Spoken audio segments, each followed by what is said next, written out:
Our United Way Spotlight of the Week is on Trellis HIV Community Care, and I'm joined by Gilles Charrette, who is the Executive Director. Welcome.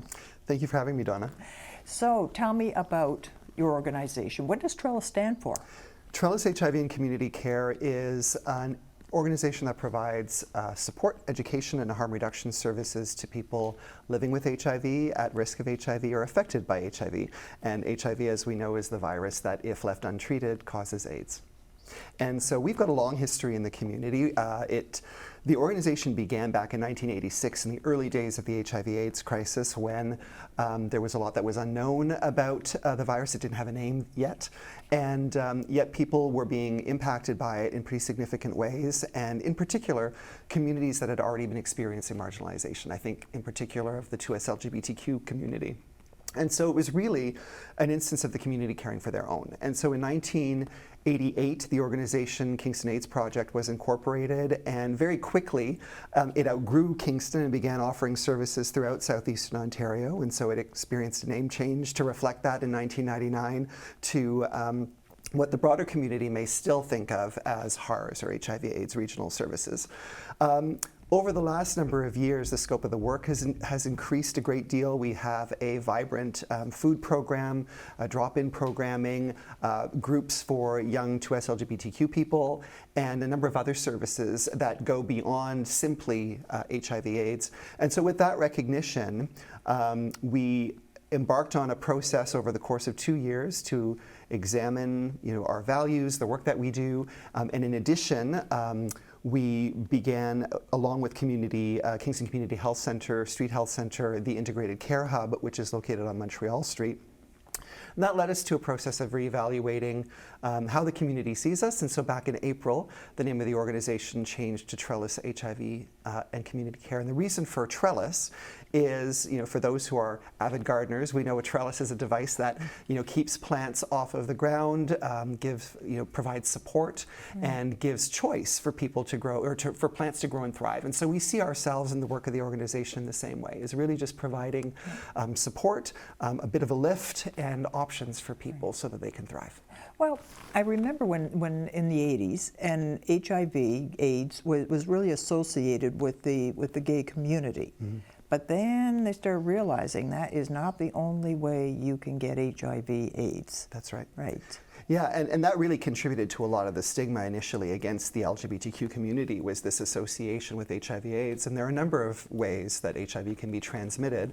One of the ways that we are most concerned about in our community is through injection drug use. And so in the community, it hasn't always been apparent why it is that Trellis HIV and Community Care is as involved as we are in harm reduction, which is typically understood as substance use harm reduction, although harm reduction can be looking both ways before crossing the street, wearing a seatbelt, using a condom, getting tested regularly for STIs. And so it's really that recognition that because there are a number of communities that are impacted by HIV/AIDS, our work really is about addressing all of the social determinants that predispose someone to a higher likelihood of HIV.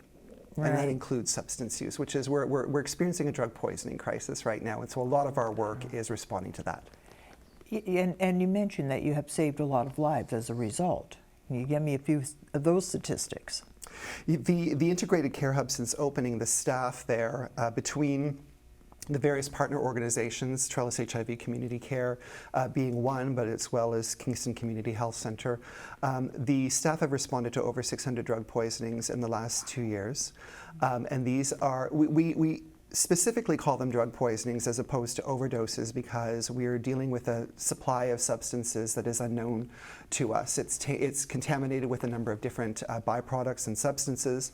Overdose implies that somebody can dose appropriately, but when you don't know what it is that you're consuming, people are experiencing toxicity, and so we're referring to it as what it really is. It's a drug poisoning crisis, and so the work is critical to save lives. And so these are people who have been diverted from the emergency room and who can continue to be connected to other services, care, housing, primary care supports, mental health supports, and so we're really proud of the work that we do in the community. I'm just doing the math here. That's almost one a day. It is. In fact, there are more deaths in our community related to drug poisoning than there have been from COVID. And so there's been an awful lot of press around COVID, and rightly so. It's impacting the whole community. But we don't hear a lot about substance use death. We hear about the opioid crisis sort of more broadly, but you very seldom see, for example, in a death notice that someone died of a drug poisoning. And again, it speaks to the stigma that exists both with HIV but with substance use. And so a lot of the work that we do as an organization is really about confronting that stigma and educating people. Right. Now, I know people can, I had a friend, actually, her husband died. He was had hemophilia, and it was from a blood transfusion. He died of AIDS. Yeah. Arthur Ashe, the tennis player, died of AIDS from a heart surgery. So I think we kind of know how you get it, but tell me how you don't get it. Like some of the stigmas, some of some of the old wives' tales, the myths. Tell me about those. HIV isn't transmitted through any sort of casual contact. So, for example, you can hug, touch someone, you can eat using the same utensils or plates. It's not transmissible in the way that, for example, COVID is, where we know that the aerosols can contribute to COVID infection.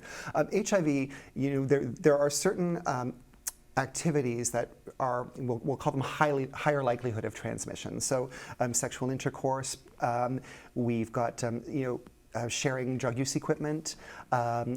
In North America, because of how maternal testing takes place, we virtually eliminated mother-to-child transmission, whether it's through breast milk or through, through the process of being pregnant. So that's good news. And as well, the blood supply. We don't hear stories of there being a tainted blood supply anymore. This was in the late 80s and early 90s, and so the idea today of someone having a transfusion in North America and contracting HIV doesn't happen anymore because we've got some pretty sophisticated testing to avoid that. So really, it is a pretty challenging virus to get. And what I'll say in addition to that is, in Canada, about 85%, 86% of people living with HIV know that they're HIV positive. And so of that number, almost 90% of those people have achieved viral suppression, which means that they're on treatment, which has resulted in there being a low enough amount of HIV in their bloodstream for it to not be transmissible to somebody else. Really? And so, in community, the way that we refer to this is undetectable equals untransmittable. So the objective of HIV treatment is really to drive down the level of virus in the body. That serves two benefits. One is to inhibit transmission from taking place to somebody else, but also preserving someone's immune cells, their CD4 cells, so that they can have long, healthy lives. And so that's what we're seeing today in developed countries that have good access to health care, where, particularly here in Canada, by and large, people living with HIV who know their status have access to really good medications that have resulted in viral suppression, so they can't transmit HIV to somebody else. So when you factor all of these things in, people with HIV who are virally suppressed not being able to transmit, and then the very few avenues by which HIV is transmittable, it is a challenging virus to contract. There really has to be a perfect storm of circumstances to be in place. So you'd almost think then it'd be really hard to get, but in fact, it's still spreading among. It does still spread, but really it's in populations that are more impacted by barriers around social determinants of health. So poverty impacts it. When you think about substance use communities and the trauma that many people have experienced, we also know that in some instances people's mental health contributes to the sexual health decisions that they make. And so if you're feeling well about yourself, you're more likely to be thoughtful about when was the most recent time I've been tested? Am I using a condom when I'm having sex? Or another sexual health strategy that is emerging in public consciousness is something called pre-exposure prophylaxis, which is a commonly prescribed HIV medication for people living with HIV, which we've discovered, scientists have discovered, is over 99% effective at stopping HIV transmission from happening if you are HIV negative. So you can take one pill a day and not contract HIV. That's huge. That's huge. That's huge. Yeah. Got 1 minute left. Sure. And you received funding from the United Way. We do. The United Way has been a crucial partner, particularly with the work that we do at the Integrated Care Hub. They fund not only frontline staff, but they fund the nutritious meals that the people that we serve receive through a partnership that we have with Lionhearts that they help to fund. Right. In addition to that, while the community who experienced homelessness was going through a pretty significant COVID outbreak in the late fall leading into the winter of this past year, the United Way really supported a great deal around our ability to help isolate folks who are homeless and contracted COVID. That is good news and good reason to support the United Way. It sure is. Thanks for coming in today. Thanks for having me, Donna.